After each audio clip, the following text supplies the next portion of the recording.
almost no one raises the real issue of tax avoidance, right? And of the rich just not paying their fair share. I mean, it feels like I'm at a firefighters conference and no one's allowed to speak about water. Today we walk into this house with an iconic South African plant, the Alu Ferox. We must take the bitter with the sweet. It is a matter that is under consideration. And all I would say is that watch this space. Welcome to this week's episode of the SA Money Report. This financial podcast is brought to you by Fin24 and hosted by Deputy Editor Ahmed Arif. Ladies and gentlemen, boys and girls, come gather closer around the campfire. You've heard us at SA Money Report regale you with all the latest in the ongoing Steinhoff saga. We know people want justice. We know people want their money back. But we also know that a lot of people want to see former CEO Markus Jooste behind bars. Well, things are getting very interesting. But let's not waste time. Let's have Fin24's investigative journalist extraordinaire and resident Steinhoff expert Jan Cronje help us understand the latest news in the Steinhoff story. Hi there, Jan. So before we delve into the big stuff, can you lay the groundwork for our listeners about what is actually happening at Steinhoff? There was a recent court ruling in their favor. What is that about and what are the implications of it? Hi, Ahmed. Yes, a lot has happened at Steinhoff recently, and a great deal has happened since Markus Jooste resigned in late 2017, and it's certainly become very difficult to keep track of every twist and turn. But as for the latest developments, the court ruling you mentioned that went in Steinhoff's favor was for a multi-billion rand financial settlement with claimants. And these are the people who lost out when its share price fell off a cliff a few years ago.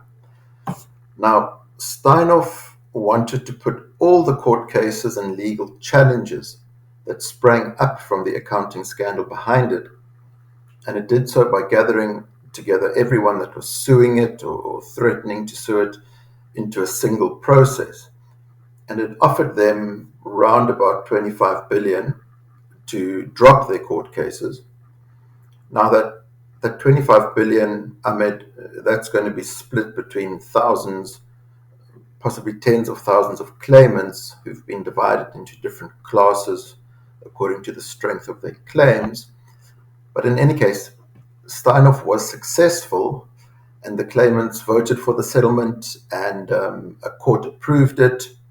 And recently the date passed whereby it cannot be appealed anymore.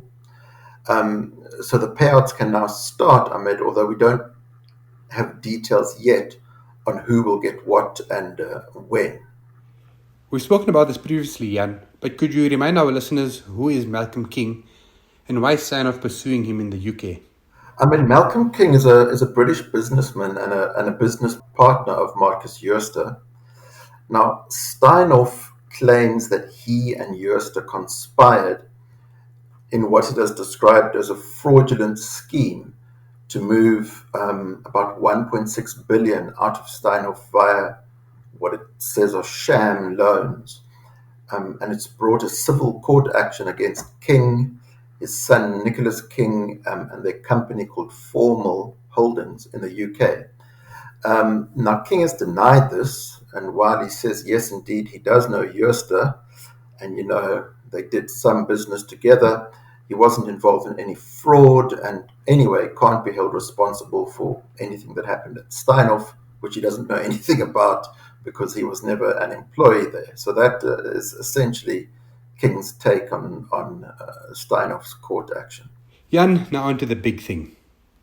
Steinhoff says in his latest papers in the case against King that it has evidence that Jooste was involved in the plans to defraud it.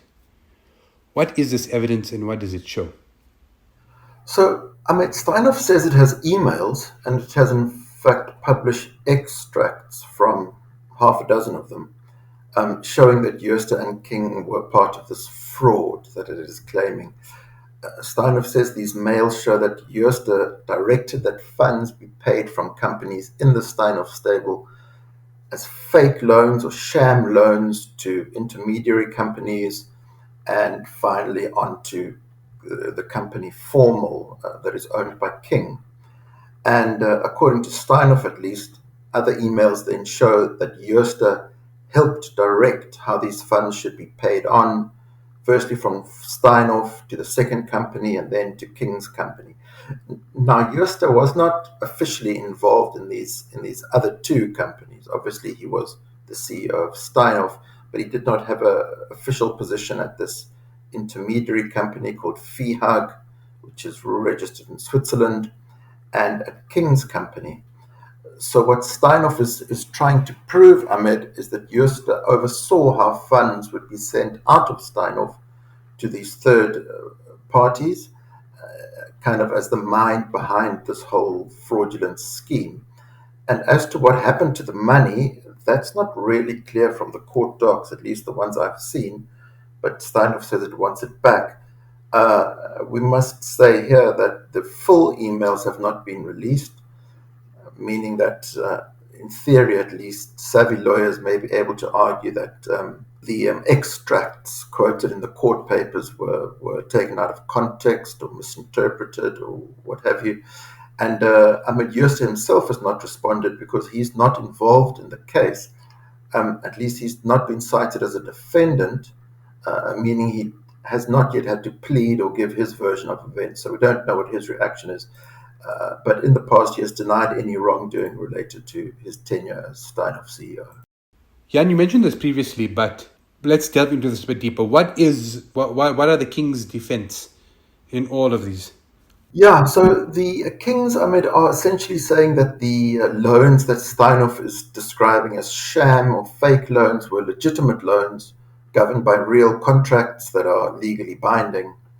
And they've also argued that Steinhoff keeps implying that they have knowledge of what happened inside Steinhoff, which they claim that they don't. So they say that as far as they were aware, Steinhoff was loaning them money, and, there's nothing wrong with that.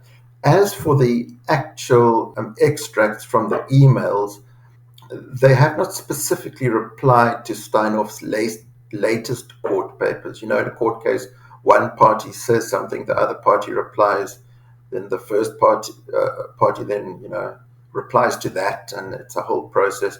So we'll have to see what they say to these new specific allegations of the emails. But broadly, they're saying that these were legitimate transactions. Yes, they were friends with Jooste, but, Jooste had a wide, Jooste had many people he did business with, and, Steinhoff loaned the money, so what? It was all legal. Lastly, Jan, aside from the apparent smoking gun or mastermind evidence, and the case not actually being against Jooste himself, do you think this is laying the groundwork for a more complete criminal case against Jooste here in SA? Because, this is the question everyone's really asking. Yes, indeed, Ahmed, and that's the question that we've been asking too, and I think it's really difficult to say. If I could just sum up quickly what the status of various investigations against Jooste is. We know that Steinhoff is going after the Kings in the UK, which Jooste is not involved in, at least not as a defendant, but it has brought a separate civil suit against him here in South Africa in an attempt to claw back the salaries and bonuses that he was paid while he was still CEO. That case has not started yet. In Germany, prosecutors have charged Jooste, as well as 3 other people, with balance sheet fraud. That the start of that case has actually been delayed somewhat by COVID-19 and travel restrictions, so it has also not started. And Jooste, as I understand it, has not yet had to plead in that case, according to how German law works.